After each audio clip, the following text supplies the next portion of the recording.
ಎಲ್ಲರಿಗೂ ನಮಸ್ಕಾರ. ಸಬರಿಚಿಗೆ ಸ್ವಾಗತ. ನಾನಿವತ್ತು ಸಿಹಿ ಕುಂಬಳಕಾಯಿಂದ ಸೂಪರ್ ಆಗಿರುವಂತ ಒಂದು ಪಲ್ಯ ಮಾಡ್ತಾ ಇದ್ದೀನಿ.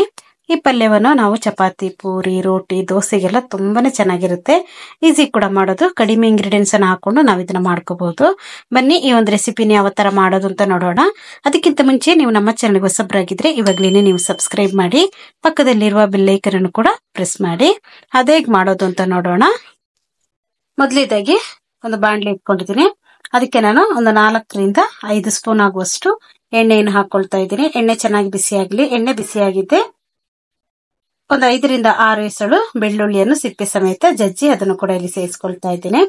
ಇದ್ರ ಜೊತೆಗೇನೆ ಖಾರಕ್ಕೆ ನಾನಿಲ್ಲಿ ಒಂದು 4 ಹಸಿಮೆಣಸಿನಕಾಯಿನ ಚಿಕ್ಕದಾಗಿ ಪುಡಿಯಾಗಿ ಕಟ್ ಮಾಡಿ ಅದನ್ನು ಕೂಡ ಇಲ್ಲಿ ಎಣ್ಣೆಗೆನೆ ಹಾಕೊಳ್ತಾ ಇದ್ದೀನಿ.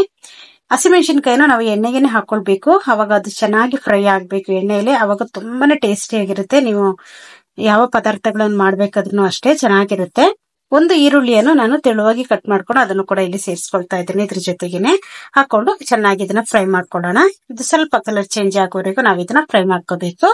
ನೋಡಿ, ಇದನ್ನ ಚೆನ್ನಾಗಿ ಈ ತರ ಫ್ರೈ ಮಾಡ್ಕೊಳ್ತಾ ಇದ್ದೀನಿ. ಇದ್ರ ಜೊತೆಗೇನೆ ಸ್ವಲ್ಪ ಕರಿಬೇವಿನ ಸೊಪ್ಪನ್ನು ಕೂಡ ಹಾಕೊಂಡು ಚೆನ್ನಾಗಿ ಇದನ್ನ ಫ್ರೈ ಮಾಡ್ಕೋಬೇಕು.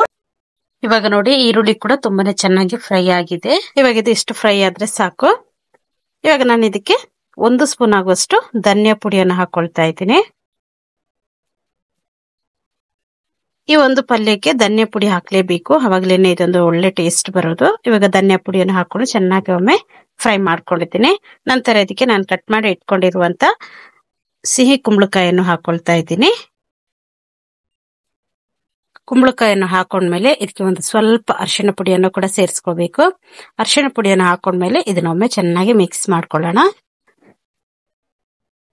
ಈ ಒಂದು ಒಗ್ಗರಣೆಯಲ್ಲಿ ಇದು ಚೆನ್ನಾಗಿ ಫ್ರೈ ಆಗ್ಬೇಕು. ನೋಡಿ, ಇವಾಗ ಚೆನ್ನಾಗಿ ಇದನ್ನ ಮಿಕ್ಸ್ ಮಾಡ್ಕೊಳ್ತಾ ಇದ್ದೀನಿ. ಇದಕ್ಕೆ ಸ್ವಲ್ಪ ಈರುಳ್ಳಿಯನ್ನು ನೀವು ಜಾಸ್ತಿನೇ ಹಾಕೊಳ್ಳಿ, ಇವಾಗ ಚೆನ್ನಾಗಿರುತ್ತೆ. ಇಲ್ಲಿ ನಾನೊಂದು ಅರ್ಧ ಕಪ್ ಆಗುವಷ್ಟು ನೀರನ್ನು ಸೇರಿಸ್ಕೊಳ್ತಾ ಇದ್ದೇನೆ. ನೀರನ್ನು ಅಷ್ಟೇ ಜಾಸ್ತಿ ಹಾಕ್ಲಿಕ್ಕೆ ಹೋಗ್ಬಿಡಿ. ಸ್ವಲ್ಪ ನೀರನ್ನು ಹಾಕೊಂಡು ಇದನ್ನ ಬೇಯಿಸ್ಕೊಂಡ್ರೆ ಸಾಕು. ಇವಾಗ ರುಚಿಗೆ ತಕ್ಕಷ್ಟು ಉಪ್ಪನ್ನು ಕೂಡ ಇವಾಗ್ಲೇನೆ ನಾವು ಹಾಕೊಂಡ್ಬಿಡೋಣ. ನೋಡಿ, ಇವಾಗ ಉಪ್ಪನ್ನು ಹಾಕೊಂಡ್ಮೇಲೆ ಇನ್ನೊಂದ್ಸಲಿ ನಾವು ಇದನ್ನ ಚೆನ್ನಾಗಿ ಮಿಕ್ಸ್ ಮಾಡ್ಕೊಳ್ಬೇಕು. ನೋಡಿ, ಚೆನ್ನಾಗಿ ಇದನ್ನ ಮಿಕ್ಸ್ ಮಾಡ್ಕೊಳ್ತಾ ಇದ್ದೀನಿ.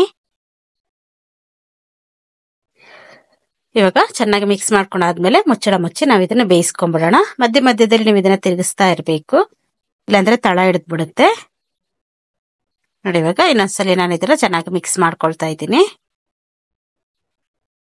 ನಾವು ನೀರು ಕಡಿಮೆ ಹಾಕಿರೋದಲ್ಲ, ಅದಕ್ಕೋಸ್ಕರ ನಾವು ಚೆನ್ನಾಗಿ ಇದನ್ನ ಸ್ವಲ್ಪ ಹೊತ್ತು ಮಿಕ್ಸ್ ಮಾಡ್ತಾನೆ ಇರ್ಬೇಕು.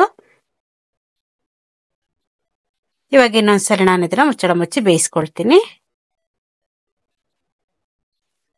ಅಷ್ಟರಲ್ಲಿ ನಾನಿಲ್ಲಿ ಒಂದು ಅರ್ಧ ಕಪ್ ಆಗುವಷ್ಟು ಹಸಿ ತೆಂಗಿನ ತುರಿಯನ್ನು ಒಂದು ಮಿಕ್ಸಿ ಜಾರಿಗೆ ಹಾಕೊಂಡು ಸ್ವಲ್ಪ ನೀರನ್ನು ಹಾಕೊಂಡು ಇದನ್ನ ನುಣ್ಣಗೆ ನಾವು ಗ್ರೈಂಡ್ ಮಾಡ್ಕೊಂಡ್ಬಿಡೋಣ.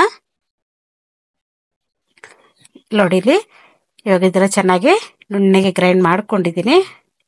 ಅಷ್ಟರಲ್ಲಿ ನಮ್ಗೆ ಇಲ್ಲಿ ಸಿಹಿ ಕುಂಬಳಕಾಯಿನೂ ಕೂಡ ಇಲ್ಲಿ ಬೆಂದಿದೆ. ನೋಡಿ,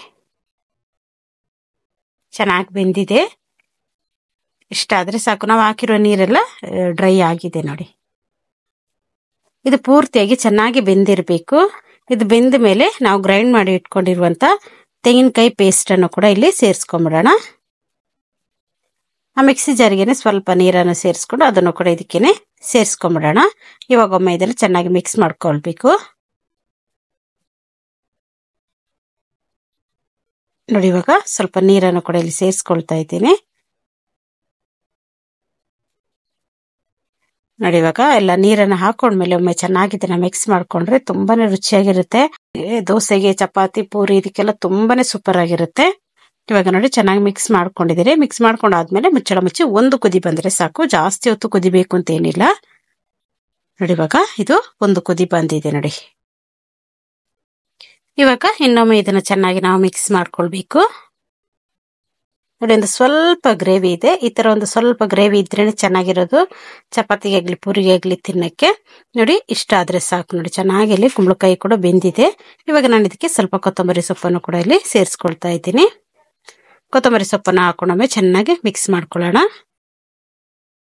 ನೋಡಿ, ಇವಾಗ ಇದನ್ನ ಚೆನ್ನಾಗಿ ಮಿಕ್ಸ್ ಮಾಡ್ಕೊಂಡಿದ್ದೀನಿ. ಮಿಕ್ಸ್ ಮಾಡ್ಕೊಂಡಾದ್ಮೇಲೆ ನಾನಿಲ್ಲಿ 1 ಸ್ಪೂನ್ ಆಗುವಷ್ಟು ಎಣ್ಣೆಯನ್ನು ಹಾಕೊಂಡು ಅದಕ್ಕೆ ಒಂದು ಅರ್ಧ ಸ್ಪೂನ್ ಆಗುವಷ್ಟು ಸಾಸಿವೆನ ಹಾಕೊಂಡು ಅದನ್ನ ಚೆನ್ನಾಗಿ ಸಿಡಿದ ಮೇಲೆ ಈ ಒಂದು ಒಗ್ಗರಣೆಯನ್ನು ಇದಕ್ಕೆ ಹಾಕೊಂಡು ಕೊನೆಯದಾಗಿ ಇದನ್ನ ಮಿಕ್ಸ್ ಮಾಡ್ಕೊಳ್ಳೋಣ. ತುಂಬಾನೇ ಚೆನ್ನಾಗಿರುತ್ತೆ. ಚಪಾತಿ, ರೋಟಿ, ದೋಸೆಗೆಲ್ಲ ಇದು ಸಖತ್ತಾಗಿರುತ್ತೆ. ನೀವು ಕೂಡ ಇದೇ ತರ ಟ್ರೈ ಮಾಡಿ. ಈ ವಿಡಿಯೋ ನಿಮಗೆ ಇಷ್ಟ ಆಯ್ತು ಅಂದ್ರೆ ಲೈಕ್ ಮಾಡಿ, ಶೇರ್ ಮಾಡಿ, ಸಬ್ಸ್ಕ್ರೈಬ್ ಮಾಡಿ. ವಿಡಿಯೋ ನೋಡಿದ್ದಕ್ಕಾಗಿ ಧನ್ಯವಾದಗಳು. ನಾನು ಸಬಿ.